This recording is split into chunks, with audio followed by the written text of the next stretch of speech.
Hello friends, exercise 9.1 से question number 11, 12, 13 इस video के अंदर करेंगे। Right the first 5 terms of each of the sequences in exercise 11 to 13। 11 से लेकर 13 तक में जो आपको सीक्वेंस दे रखी हैं उनकी पहली 5 टर्म्स निकालनी है and obtain the corresponding series. और फिर जो कॉरेस्पॉन्डिंग सीरीज बनेगी उन टर्म्स से वो सीरीज भी आपको बनानी है। चलिए 11th क्वेश्चन देखिए। पहले a1 इज इक्वल टू 3, यहाँ a1 आपको दे रखा है 3 के बराबर। an is equal to 3a और नीचे n-1 प्लस 2, ये इसकी जनरल टर्म दे रखी है सीक्वेंस की।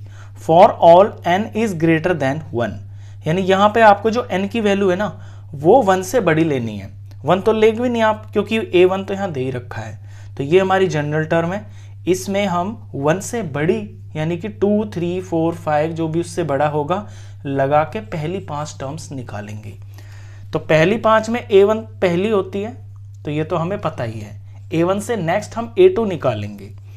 तो a2 निकालने के लिए ये जनरल टर्म है, इसके अंदर हमें n जहां पे है वहां पे 2 भरना है। तो a2 इज इक्वल टू ये 3 हो गया और नीचे में a हो गया और n-1 यानी कि 2 - 1 और आगे में +2 हो गया। अब इसे सिंप्लीफाई करते हैं तो ये 3 हो गया, नीचे में a और 2 - 1 ये 1 हो गया और आगे में +2 है। अब आप यहाँ देखोगे कि a1 आ गया और यहाँ a1 की वैल्यू हमें बुक में दे रखी है, तो ये वाली वैल्यू हम उठा के यहाँ a1 की जगह फिल कर लेंगे, हमें a2 मिल जाएगा। तो ये 3 और a1 की जगह पे हमें 3 रखना है और आगे में +2 है। ये 3 3 जार 9 हो गया, आगे +2 और ये हो गया 11।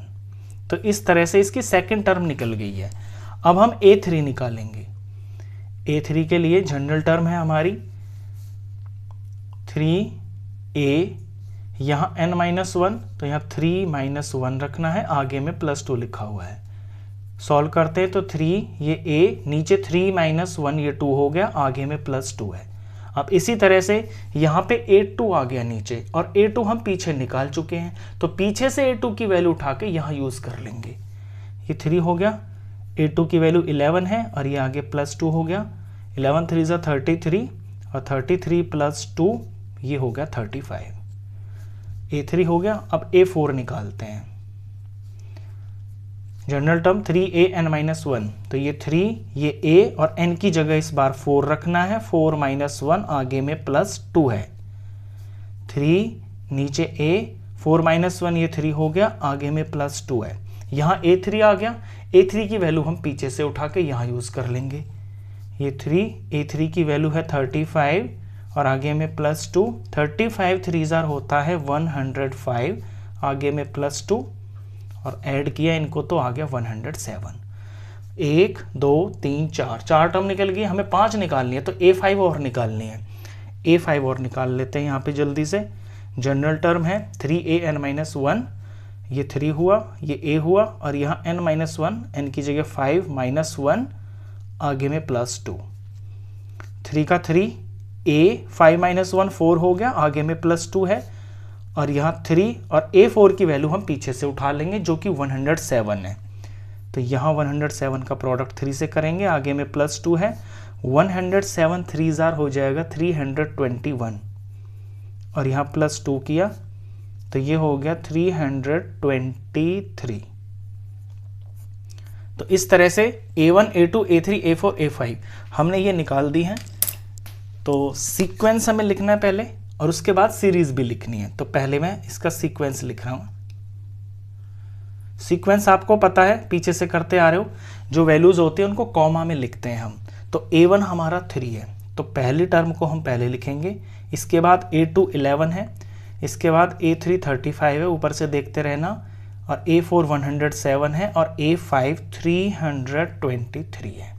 ये तो हुआ है सीक्वेंस। अब इस सीक्वेंस का कॉरेस्पॉन्डिंग हमको सीरीज भी लिखनी है। तो अब सीरीज लिखते हैं।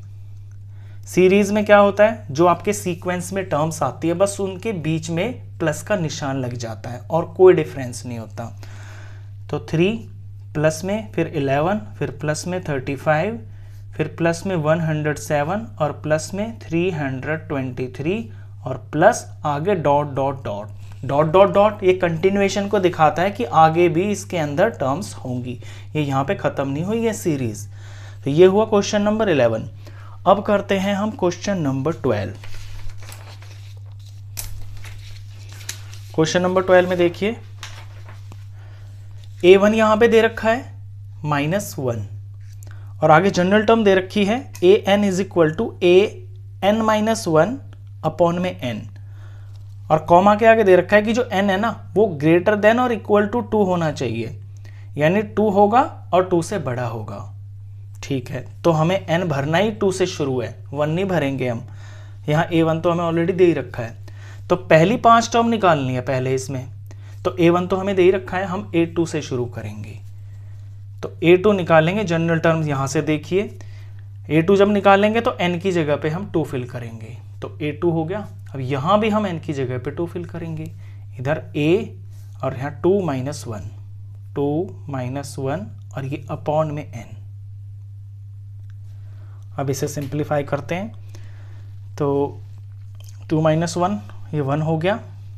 आगे करता हूँ मैं ऐसे सामने सामने करूँगा, तो a1 और अपॉन में सॉरी n की जगह मेरे को 2 भरना है, यहाँ पे मेरे को 2 भरना था, हाँ ये 2 भर दिया, तो ये a1 हो गया और नीचे में ये 2 हो गया। अब a1 की वैल्यू आपको पता है, यहाँ पे बुक वाले ने दे रखी है, तो यहाँ से उठा के हम भर लेंगे, -1/2 हो गया। तो a1 पता है, a2 हमने यहाँ से निकाल दिया -1/2। अब इसी तरह से हम a3 निकाल लेंगे, तो जनरल टर्म में n की जगह पे 3 भरगम है, यहाँ पे an-1, तो यानी a3-1 और नीचे में n की जगह पे 3 इज इक्वल टू, ऊपर में हो गया 3 - 1 a2 हो गया और नीचे में ये 3 हो गया।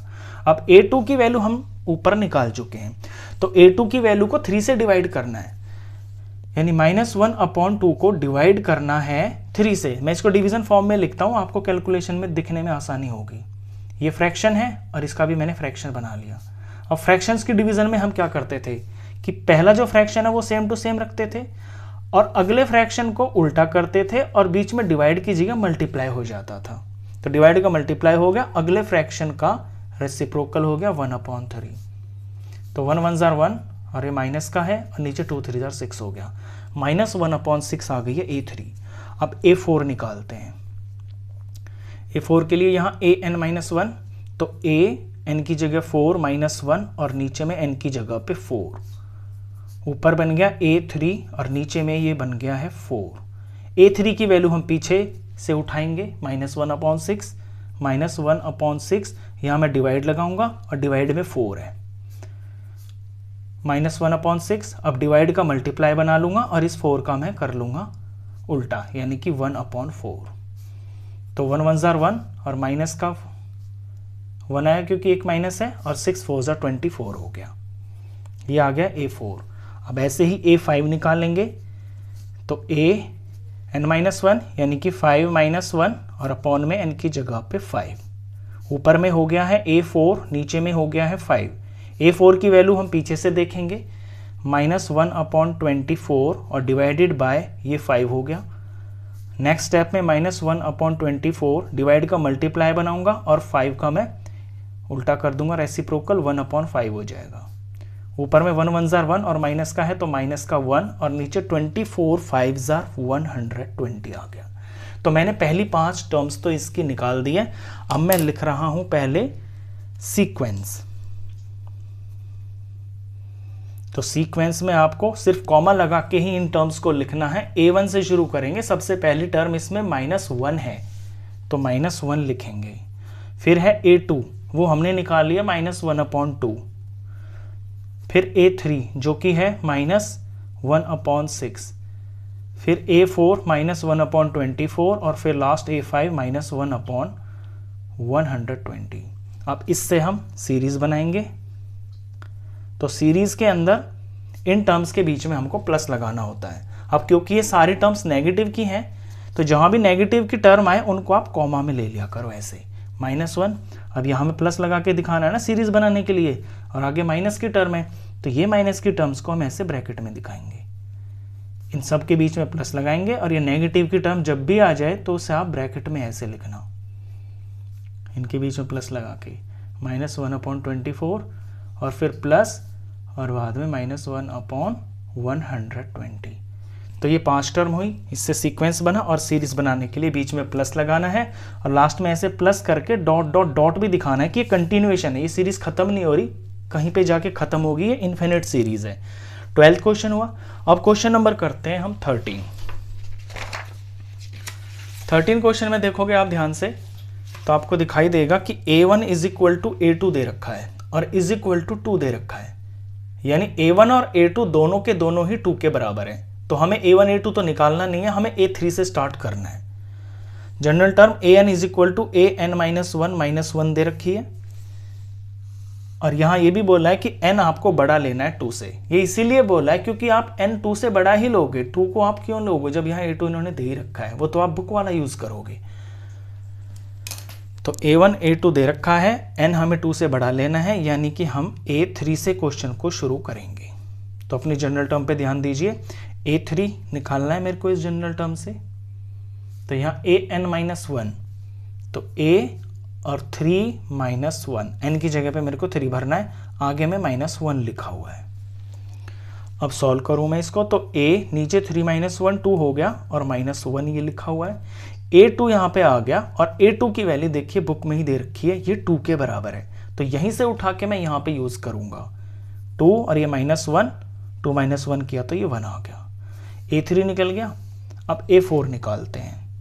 a4 जनरल टर्म an-1, तो a n की जगह 4 -1 आगे -1, यहाँ पे a4 -1 a3 हो गया और आगे -1।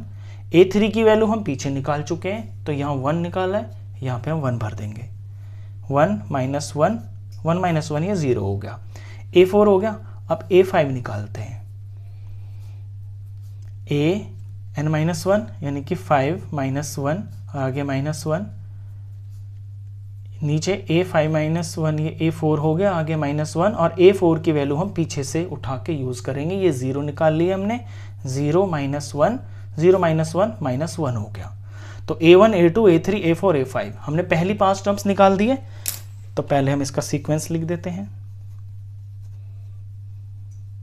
सीक्वेंस में आपको टर्म्स के बीच में कॉमा लगाना होता है। a1 और a2 दोनों 2 ही हैं, तो ये a1 कॉमा ये 2, उसके बाद a3 1 है, a4 उसके बाद 0 है और a5 इसके बाद -1 है।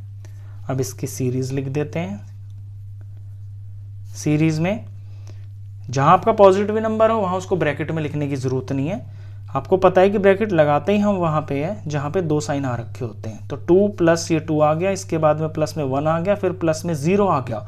अब यहाँ पे प्लस और ये क्योंकि नेगेटिव का नंबर है इससे हम ब्रैकेट में लिखेंगे -1 और आगे भी ये सीरीज चल रही है इसलिए प्लस लिख के और डॉट डॉट डॉट ऐसे कंटिन्यूएशन दिखा देंगे। ये लास्ट पार्ट था, क्वेश्चन खत्म।